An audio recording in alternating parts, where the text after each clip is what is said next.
Sungguh-sungguh Allah sangat ridho ketika seorang hamba itu makan ketika sesuap nasi dia muji Allah, ketika minum seteguk nasi dia muji Allah. Itu kalau orang diridhoni Allah itu wali betul. Itu untuk jadi wali itu gampang, kamu makan ridho, kamu nginjak buminya Allah ridho seneng, kamu hidup keseharian aman seneng. Nah ini supaya sampean kita semua ngaji betapa panduan Rasulullah untuk menggapai ridho Allah itu banyak yang keseharian sekali. Saking kesehariannya banyak dalam hadis dan itu sahih. Nabi menyebut hal-hal yang keseharian. Hatta ma tas'alu fi fimra'atika, kamu punya uang kemudian istri kamu bisa makan itu ibadah. Bahkan sebagian ibadah itu dicontohkan Nabi yang akhirnya diprotes sahabat. Yaitu wa fi buti ahadikum sedekah, kamu menggauli istri kamu itu ya sedekah. Sampai sahabat bilang yang benar ya Rasulullah. Ayati ahaduna syahwatahu wa huwa lahu ajrun. Masa urusan biologis, urusan syahwat kemudian dia dapat pahala. Nabi menjawab, alaysa lawadu'aha fi haramin akana alaihi wisrun. Bagaimana kalau dia meletakkan ke yang tidak benar itu kan dosa.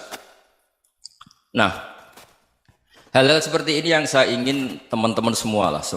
Saya juga agak ingin ngaji demi Anda juga agak ingin. Itu dosa sekali ngaji kok pesanan kelompok tertentu itu enggak boleh. Islam itu untuk semua. Jadi ya cuma karena di depan saya jenengan ya seakan-akan jenengan korbannya. Itu ada ilmunya dalam usul fikih itu. Jadi orang itu harus ngaji usul fikih.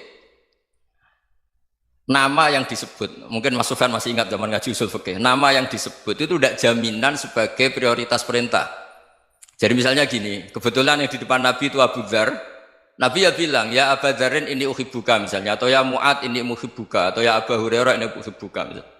Banyaklah riwayat yang Nabi nyebut ya Abu Dzarin, ya Mu'ad, ya Abu Hurairah. Kemudian misalnya Nabi meneruskan khitab, ini uhibbuka, saya mencintai kamu, fakul dubur sholatin, atau sebagian riwayat disebut fala tada'anna dubura kulli sholatin, Allahumma inni ala dzikrika wa syukrika wa husni ibadatik. Saya mencintai kamu, siapa saja, Mu'ad bisa, Abu Dzar bisa siapa.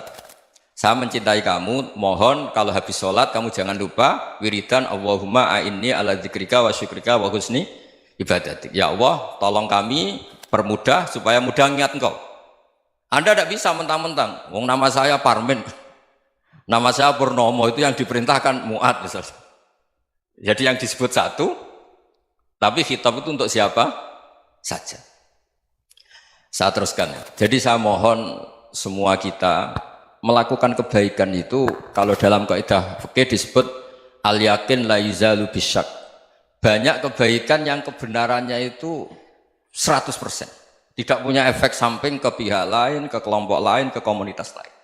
Itu tadi misalnya Anda makan dan itu murah sekali, hanya butuh satu piring. Setiap punyaan kamu muji Allah, setiap minum kamu muji Allah. Itu redaksinya Rasulullah SAW disebut Allah sangat ridho ketika seorang hamba makan, kemudian dia memuji Allah.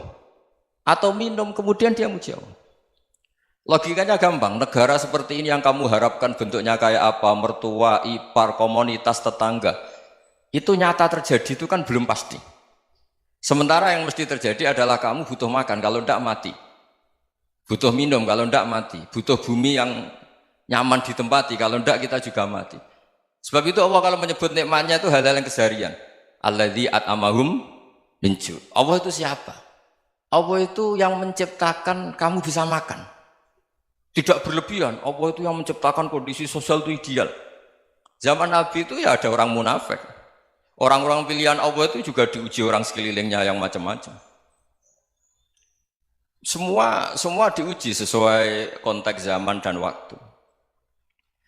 Nah, tapi ada ibadah-ibadah yang selalu disarankan Nabi. Sampai Nabi itu pernah ditanya, ayul islami khairun ya Rasulullah, Islam terbaik itu gimana? Jawaban Nabi itu unik. It'amut to'am, Islam terbaik itu ya makan-makan, yang santai-santai. Ketika Allah menyebut beberapa kebaikan, falak tahamal aqobah, wa ma adrokan apa? Mal aqobah. Terusannya apa? Fakku rokobah. Terusannya apa? Au it'amun fiyaumin di masubah. Ya itu acara makan-makan itu juga Islam. Kenapa? Ya bayangkan kalau tidak ada makanan, kita mati kan? Kondisi sosial tidak ideal itu Anda masih gak apa-apa, tapi kalau Anda tidak makan, Anda tidak minum, Kamu punya istri cerewet masih bisa hidup, punya mertua cerewet masih bisa hidup. Tapi kalau tidak makan bisa mati. Berarti penting mana istri sama makan? Penting mana? Makan. Semoga istri Anda dengar, nanti kamu disuruh makan tapi pulang deh. Itu kalau dibahasakan makan masih memahami. Penting mana nasi satu piring dengan istri. Nggak ada nasi mati, nggak ada istri belum mati. Penting mana? Gak berani jawab kan? Nah, ternyata Anda ada garang kan di depan istri. Jadi saya mohonlah, mungkin Mas Sufyan Sauri tadi yang bisa bantulah. Teman-teman tuh ngaji yang keseharian saja. Karena kita nyari ridha Allah itu berdasar firman Allah. Dan firman Allah itu menyebut keseharian tuh riang, gampang. Yaitu tadi misalnya wa min ayatihi manamukum bil laili wan nahar. Termasuk ayat-ayat Allah itu kamu tidur. Maka dulu itu ada guyonan, ada tokoh Mu'tazilah, kelompok dalam Islam yang berpikir manusia itu bisa menentukan ikhtiarnya sendiri. Karena saya bisa duduk, ingin berdiri, berdiri. Karena kelompok ini nggak terima kalau semua kehendak Allah, nanti bagaimana kalau semua kehendak Allah kok ada hisab ya, ada sanksi. Lucunya itu dia akhirnya, ini cerita ya, mencintai seorang perempuan, cantik sekali. Dan itu dia menjadi ahli sunnah itu oleh hal-hal yang sepele. Karena istrinya cantik, ya namanya suami istri hubungan intim. Terus ditanya, Mas, masih ingin lagi? Masih. Silahkan diulang lagi. Wah ya tidak bisa. Katanya manusia bisa menentukan yang diinginkan. Itu tobat itu. Itu nggak bisa ditobatkan Mas Sufyan Ats-Tsauri. Orang cantik yang mudah nobatkan orang itu orang cantik. Segampang itu. Akhirnya kita tahu, makanya kalau dalam kitab Hikam itu disebut al-aqil mayyakul madza yaf'alu wa hubi wal ghafil mayyakul madza af'al. Orang yang punya akal karena sadar ini wilayah Allah, semua milik Tuhan. Itu dia tiap hari berpikir, besok Allah akan melakukan apa terhadap dunia ini. Kamu merencanakan suatu mau plesir, ternyata gempa. Mau wisata ke Rusia, ternyata perang. Kamu tidak pernah tahu apa yang akan terjadi besok. Wa ma tadri nafsum madza taksibu ghadan. Tapi anda semua kita ini sering punya jadwal permanen. Makanya saya kalau diundang siapa saja, sanad takdir. Yang jelas Gus ini acara penting. Ya masih acara penting nak pangeran ngersakno piye? Kok ape dadi pangeran? Kamu kok mau jadi Tuhan? Itu kadang ya kiai. Penting Gus acara ini jenengan harus memastikan bisa. Loh kamu itu yang ngajarin tauhid, sesuatu itu biadillah kok bilang-bilang apa pasti. Kalau maksa terus tak tobatkan loh kamu kata saya. Ya kalau gitu Gus bilang insya Allah. Wah itu hati saya, fisik saya, roh saya sudah bilang insya Allah. Tidak usah kamu latih kata saya. Nah hal-hal tauhid keseharian itu gampang sebetulnya. Wal ghafil yaqulu madza af'al. Tapi orang yang lupa Allah dia setiap hari bilang besok apa? Kita bisa melakukan apa? Seakan-akan dia itu aktor, dia penting, dia subjek permanen, dia. Padahal kita ini hanya objek kehendak Allah Subhanahu wa taala. Karena kita yakin sesuatu yang terjadi di alam raya ini kita tidak bisa apa-apa. Makanya saya sering ngaji, sering bilang saya, ketika Anda mensifati Allah, Dia yang menghidupkan. Sudah itu tanamkan sehingga ketika kita mati santai saja. Kenapa santai? Allah punya cara menghidupkan kita. Zaman kita hidup juga gak tahu caranya ngelola jantung, ngelola paru-paru. Kamu juga gak tahu ngelola oksigen yang tidak beracun, tidak mengandung polusi. Tahu-tahu hidup. Gak ingin tua ya tahu-tahu tua, gak ingin mati tahu-tahu mati. Selama ini kita hidup juga gak tahu apa-apa sebetulnya. Hanya gaya tok, punya jadwal, punya planning. Kalau kamu bisa menentukan pilihan Anda, pasti Anda istrinya cantik, 4 neriman semua, kona'ah semua. Nyatanya enggak kan? Ada 1 jelek, cerewet. Oh itu kan, nyatanya enggak bisa apa-apa Anda kan? Dan kamu bawa mati lagi. Itu kan istri Anda juga gitu, punya keinginan, punya suami yang ganteng, yang jabat, yang neriman, yang enggak poligami. Ya enggak kesampaian juga. Kalau kita ngitung tingkat kegagalan kita itu gagal terus. Ya kan? Nah, terus ingat Allah. Madza yaf'alu wa bi.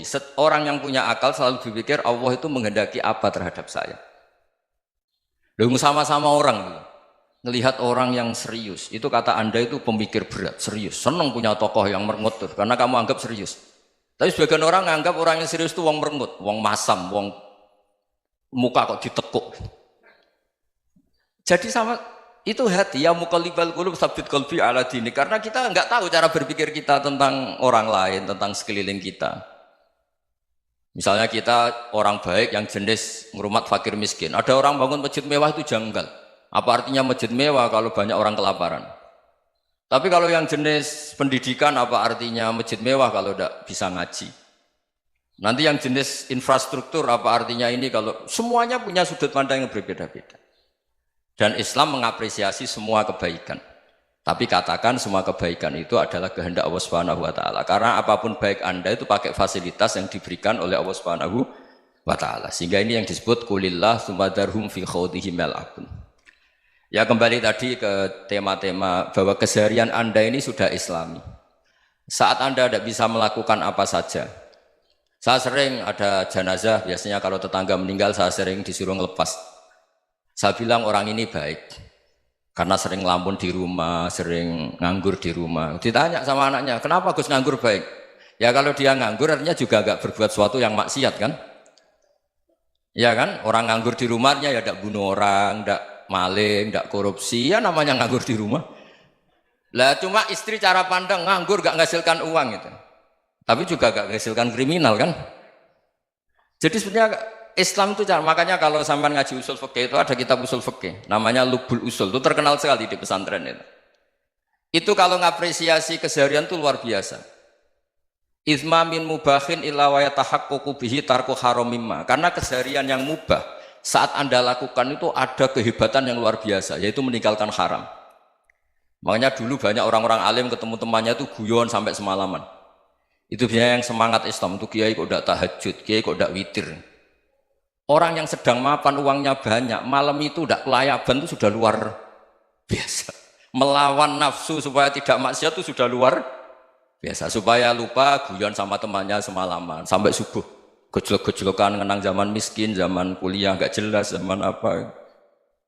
Melihatnya jangan takut tahajud. Seperti ini meninggalkan tahajud, tapi meninggalnya ini talqul muharramat.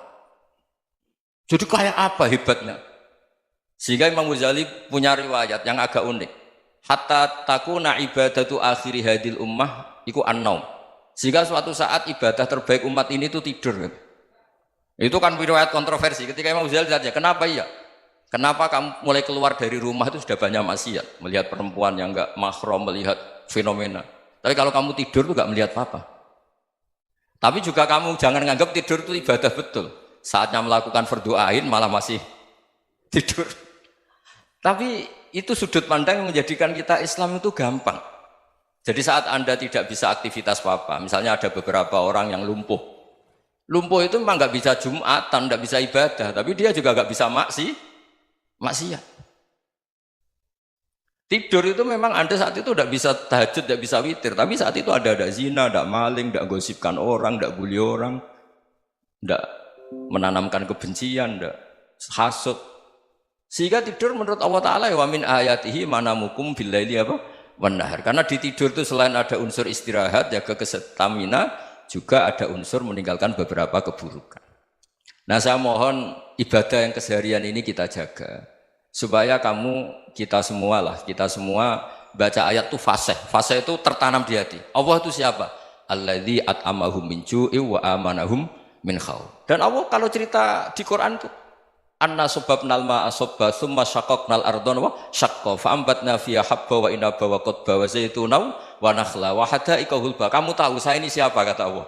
Saya ini adalah Tuhan yang menurunkan air, kemudian ada tanaman banyak. Habba wa inaba wa qadba, ada zaitun, ada tin, kalau orang Jawa mungkin ada tela, ada padi, ada mangga, ada pisang. Sudah.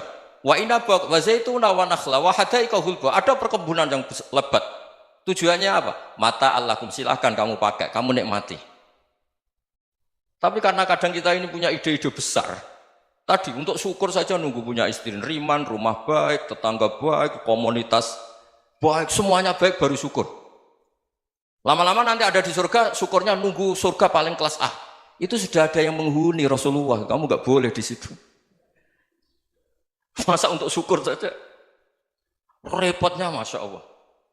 Jadi mohonlah Quran yang kalau Anda hafalkan juz sama itu kan ada ayat-ayat yang kayak tadi. Ya, fal yang dzuril insanu ila ta'ami. Coba lihat Apa yang kamu makan ya? Dari mana? Dan untuk mempertahankan hidup kamu keseharian. Jadi jangan kira ibadah itu harus membentuk komunitas yang versi Anda.